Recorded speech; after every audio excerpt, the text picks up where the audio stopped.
Howdy, y'all. Caleb here, and today is the day. Lord Kroak, we have his Warscroll. We've had some fakes out there the last couple days, thanks to some of the guys here in Texas. They've been trolling us, but now we've got the authentic Warscroll, and it was confirmed by the GW community article this morning. And so we're going to go through and look at these new rules for Lord Kroak for our big hero in Seraphon. See what he's going to do in our army, and if he's worth taking and worth buying that beautiful, beautiful new model. So, luckily, we're not going to zoom in and hurt our eyes looking at these tiny words taken with a potato camera. So, I've got them in slides for us today. Lord Kroak, he is coming in at 430 points, which is up 110 points from his 320 points he was previously. But to be honest, that's not too bad. He could have gone up a lot more points than that, and I think we'll see some new rules that are interesting. I don't know if they're necessarily better, but we'll take a look at that. So he's 430 points now, still has a 5-inch move, that's the same. 18 wounds, this is up from 7. And so this makes it appear as though he has gotten a lot tougher, and I think this is why you'll see a lot of complaining you might see on the internet about Kroak, because he's gone up to 18 wounds, and he still has the same spells. And he only went up 100 points. So I think we'll see here in a little bit that that's not necessarily a case worth complaining about, because he's lost some stuff too. Like his, he does have a 4-up save, but he doesn't have a ward save anymore. The old Kroak has a 4-up ward save versus mortals and wounds that come through. So Kroak effectively had, 14 wounds previously. So he's gone up a little bit in wounds, but he's lost that save, that ward save that kept him from taking a lot of wounds. So overall, he is a little bit better with the 18 wound profile. We'll get to his other rule here in a minute. That makes this an interesting wounds characteristic. He has a 9 bravery, which is the same as before. And so now we'll look at some of his special abilities here. This one right here is the one that is probably going to cause the most consternation and worry. Dead of innumerable ages. At the end of each phase, remember that's important. If any wounds or mortal wounds were allocated, roll 3d6 and add wounds that were allocated to that roll. On a 20 or above, Kroak is slain. Less than 20, and Kroak heals all his wounds. So this is an interesting rule. It kind of harkens back to his rule that he had in, I don't know, what was that? Battle Tome ago, not this one, but the one previous, where he would either die or he would heal. This one is a little bit more interesting though, because he has 18 wounds. If you allocate any wounds to him in a phase, you're rolling 3 dice. You're adding those to how many wounds were allocated, and he could be insta-killed. This is huge. So if you put 1 wound on him, you're not going to kill him. But if you put 2 wounds on him and then you roll 3 6s, granted that would be rare, he would be insta-killed. And so the more wounds that are allocated to Kroak in a phase, the higher chance that he is going to be killed. Now, this is going to be an interesting mechanic, because I think it's going to have some times where if all they can do is do some plink damage on him in each phase, you're still going to have to roll it. But there's a very low chance that he will be slain, and he'll just heal back up. And that can kind of create a feel bad for your opponent if they just cannot get in any progress on killing Kroak. But there's always the chance that he's insta-slain. So every phase that he takes wound, there's going to be this real tense roll-off. This does kind of make it hard for, planning a competitive list with Kroak, I think. When you're trying to look at a competitive list, you're trying to look at ways to kind of smooth out the randomness, make sure you have things that are reliable. And this really is not reliable. You have no idea what's going to happen to Kroak every phase that he takes any damage, because you're going to have to roll on it, and he's either gone or he's healed. So it is super swingy. A good opponents will try to put a few wounds on Kroak each phase just to force you to do that roll, and maybe they'll get lucky and kill him. And they can it's going to be tense. Somebody on AOS Coach's Discord made this chart Go join that Discord if you want some good conversation on AOS. This is a nice little handy chart of wounds taken versus chance to die. So you can see starting at the top, if he's taken 17 wounds, you have 100% chance of rolling 3 on 3d6, and he will die. So there's 100% chance there. The rule also says on the Warscroll, if he takes 18 damage, which is how many damage he has, or how many wounds he has, he's dead anyway. So that's pretty obvious. But you can see down if kind of towards that middle of that chart is where people would be looking to put some damage on him. So if you can do 9 damage on Kroak in a phase, then you have a 50-50 shot of just clearing him. Now, it's also a 50-50 shot of him healing up everything you did. And so either way, this kind of creates a mechanic where somebody is going to live or die on that dice roll. So pretty interesting chart there. You can see if he's only taking 2 wounds, there is a very, very low chance that he will kill himself. But it's possible. Once you start getting more and more damage on him, it will get a higher chance. So be careful of that. If you're playing against him, look to do some chip damage every phase just to force that rule. Maybe you can get lucky. Some of his other abilities: Impeccable Foresight. Start of your hero phase, roll 3 dice, 4 up is 1 command point. So this is the same rule he had before. Kroak is kind of our command point generator, and he's keeping that, which is great because our army needs a lot of command points. So to me, this might hint that AOS 3 isn't going to completely blow up the command point system unless he's just going to be giving us extra command points in an economy where you start with more. Well, I don't know. We'll see. But I like that he keeps this ability because we do use a lot of command points. In melee, he does have a 3-inch attack, which is like it's a Azerite force barrier or something like that. Based on the number of models within 3 is how many attacks you get. That's the same profile as before. You do get to count a monster as 5 models for this attack, which that's new. But the profile is pretty bad. 3/3, -1, 1 damage. To be honest, you never want to get Kroak in combat. You can play him a little bit more aggressively. I think you may have to because his range on spells is going to be a little bit shorter. But generally, you do not want Kroak in combat. He can technically kill some hordes, but you don't want to slam Kroak into a horde without knowing that he can kill off that horde before he gets attacked back, because then he might just blow himself up. So I think he's still going to be, back of the board, being a support character, casting spells that he can, and unbinding things. So Arcane Vassal, another ability, measure range and visibility of spells cast through a skink wizard within 12 or an oracle anywhere on the board. The oracle is the Troglodyte, the skink oracle on Troglodyte. This is the same as before, and to be honest, this might be more important now than it was before because I hadn't talked about it yet, and we'll get to it, but with 18 wounds, he can no longer go up on the Balewind Vortex. And so we've lost a huge ability there to extend our range of spells.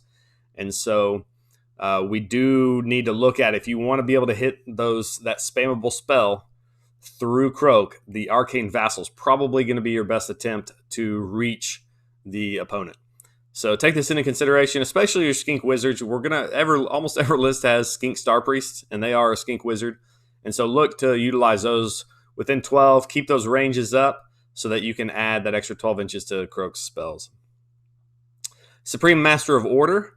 Add 2 to casting, dispelling, and unbinding. Unbind spells anywhere on the board. So this is an increase from his previous ability. So he had +1 to casting, dispel, and unbinding on the last Warscroll. Now he gets +2.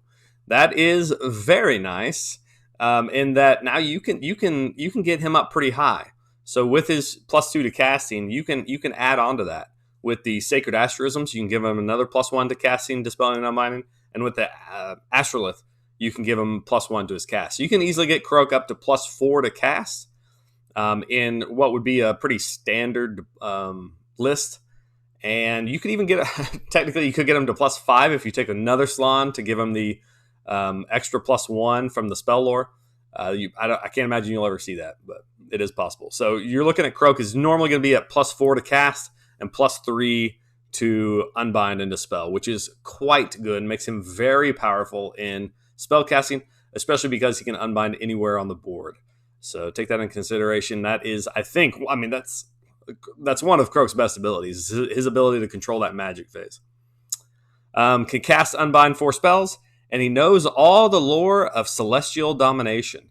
So this one got me excited until I saw that it said celestial domination, which is the Slan's spell lore only. Man, it would have been so nice if Kroak could have known all the lore from the Battle Tome, but he only knows the lore of celestial domination, which is the Slan's spell lore.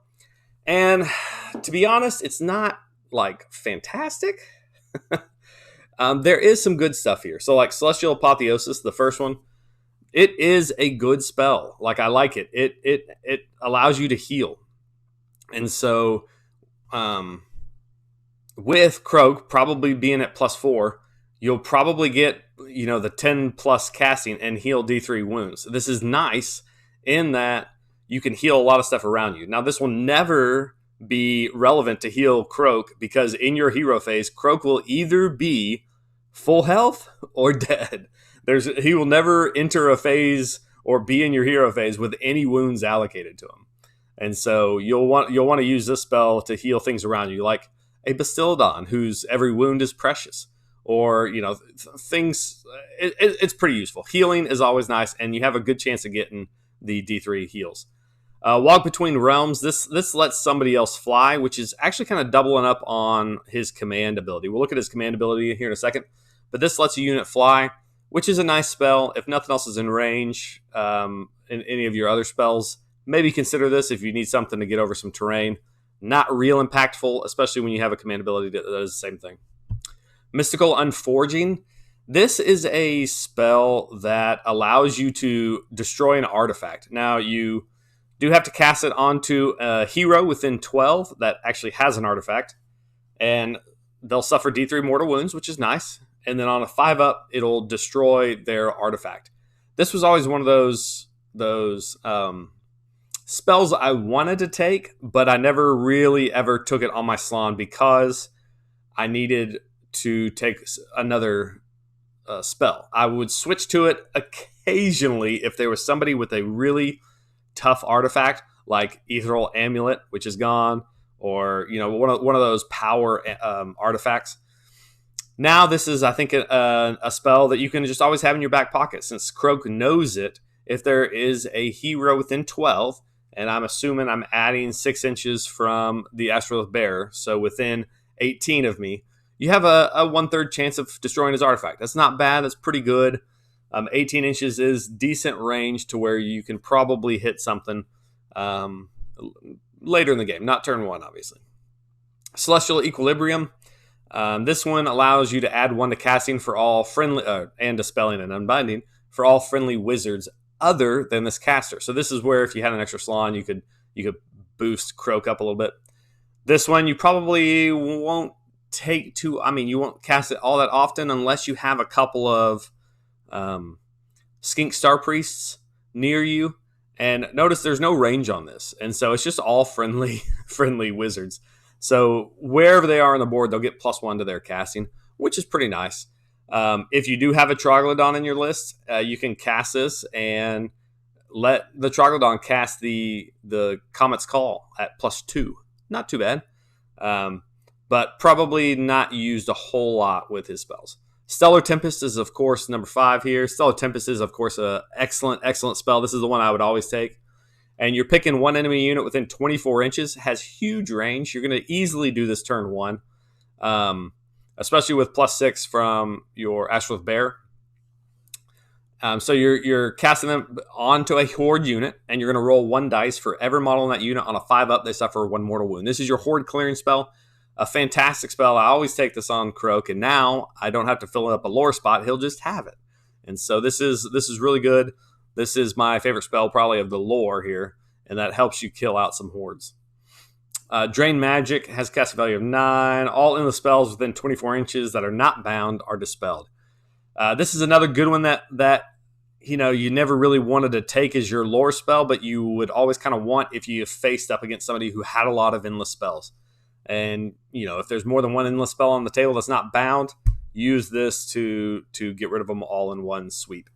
So, not the best spell lore. Kroak knows them all. I think there's going to be a few uses for a couple of them, but you'll always have a heal, a fly, an artifact destroying horde killer in your kind of back pocket to use. So it's not bad spell lore. It definitely doesn't make Kroak overpowered, but it's definitely nice to have there. So let's go on to his other abilities. Celestial Deliverance. This is his spell that everyone loves to hate. It's unchanged. It still can be cast 3 times. Casting value of 7, 8, 9, depending on which attempt you're trying to cast it. Up to 3 units within 10 inches take D3 mortals on a 2-up. So this is unchanged. Unfortunately, it's still the same range, which is 10 inches. Should have included that there. And since we can't go up on Balewind Vortex, we're stuck at having a max of 16 inches for this if we add our Astrolith Bear.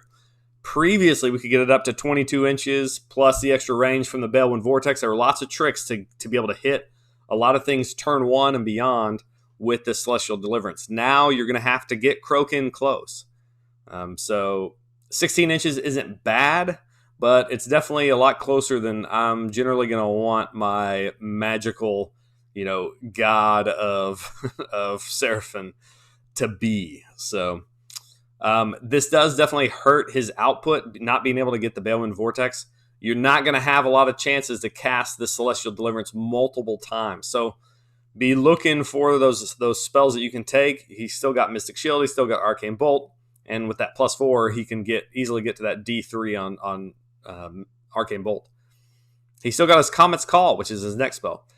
This one is unchanged. Casting value of 7. D3 units anywhere on the board take D3 mortal wounds.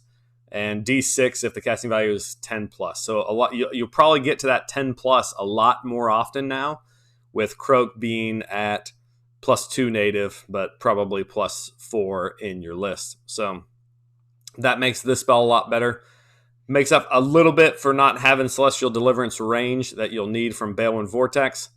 But I'm definitely going to be looking to cast Comet's Call and some other spells, probably other than Celestial Deliverance, unless he's just happens to be within range.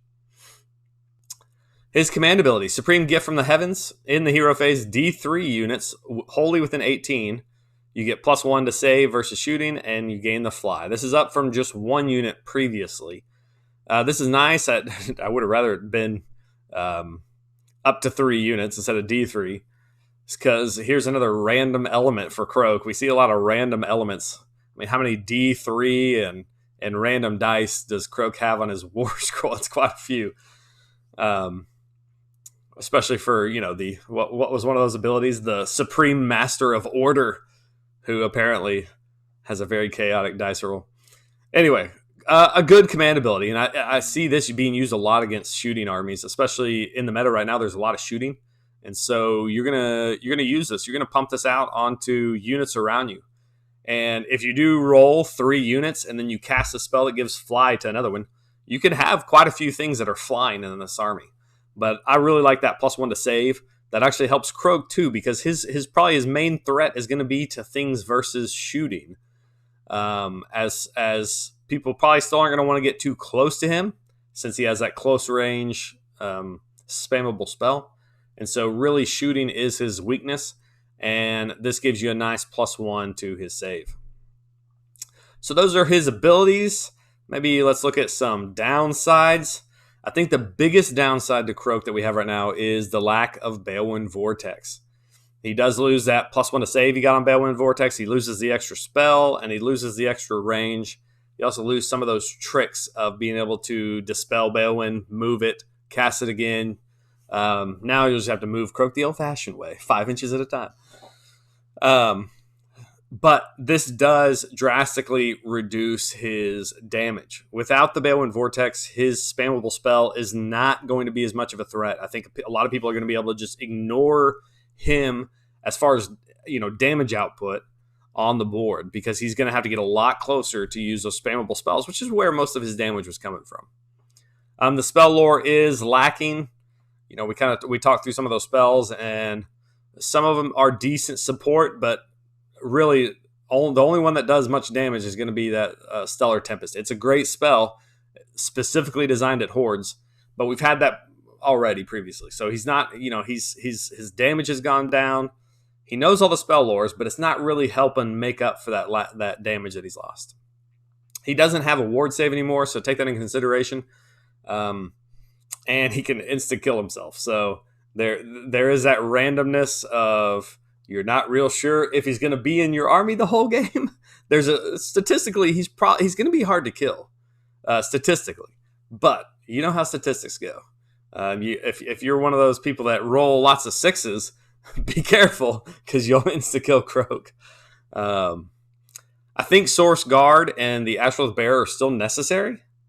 So, Kroak being only 430 points, I think is a good thing. But you're still going to have to add all those support pieces to him. Source Guard will help ablate those wounds and keep him alive so that you don't have to have as big of a chance of insta-killing himself.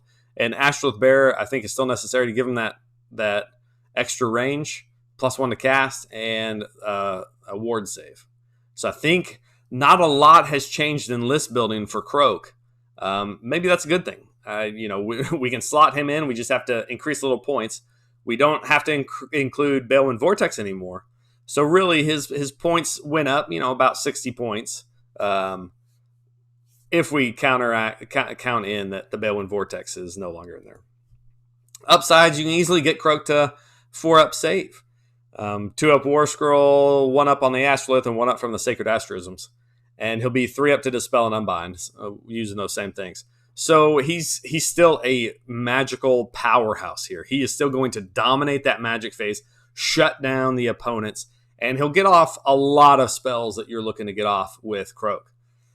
So he is still quite scary in the magic phase. And I think now, if you're facing off against Teclis, which he's pretty big in the meta right now, you might force Teclis to not just use those 4 spells on 10-up. Because if you've got +3 to Dispel, you're going to unbind a couple of those now. And so that's kind of nice. You might force Teclis into only using 1 automatically cast spell, which is great if you can force Teclis to do that. It might still be a magical battle here, but one that you're going to win a lot in the magic phase with Kroak. Points didn't go up nearly as much as they could. They went from 320 to 430, especially when you're looking at some of the other models that are released in this book, like Kragnos, who's 760. I love there was a line in the Warhammer community article that said, if Kroak and Kragnos are facing off each other, only one of them is going to walk away. We just don't know which one, yada, yada, yada. It's going to be a great fight.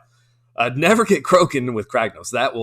Kroak will die 100% against Kragnos. But that's not what Kroak's here for. Kroak is here for that support piece.